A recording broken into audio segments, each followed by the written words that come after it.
લગ્ન થાય હવે 6 કલાક 4 કલાક, કોઈના રાત્રે હોય, કોઈના સવારે હોય, બપોરે હોય, એમાં બહુ બધી વાર બેસી રહેવાનું થાય. તો એમાં તમે એકી પાણીનું કેવી રીતે મેનેજ કરો? ભાઈ બહુ પ્રોબ્લેમ હતો યાર. જ્યારે લગ્નનો મેં કપડાં સીવડાયેલા ને ત્યારે હું હતો 80 કિલોનો, અને જ્યારે લગ્નનો ટાઈમ આવ્યો ને 6 મહિના પછી ત્યારે હું 90 કિલોનો.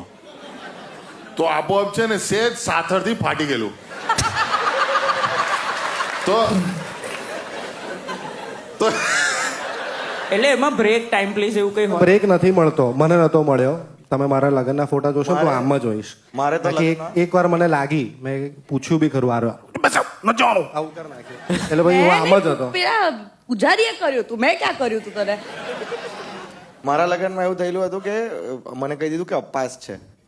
મેં કીધું આ વાંધો નહીં. તો કે એટલે નકોરડો, પાણી બી નહીં પીવાનું. મને પછીથી ખબર પડી કે બાથરૂમ જવા બી દીપ ઊભો ના થાય ને. બેઠા બેઠા હાથ પગ આમ આપણે આમ પગ આમ મૂકી દઈએ, પલાઠી વાળીને બેઠા હોઈએ, કે કશે આમ હાથ આમ મૂકીને હાથમાં કે પગમાં ખાલી ચડી જાય.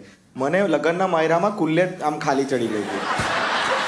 તો હું ઊભો થઉં ને તો મને એમ લાગે છે કે મને ખંજવાળ આવે છે. હું ખંજવાળું તો ફીલ ના થાય કે મારી ખંજવાળ મટી.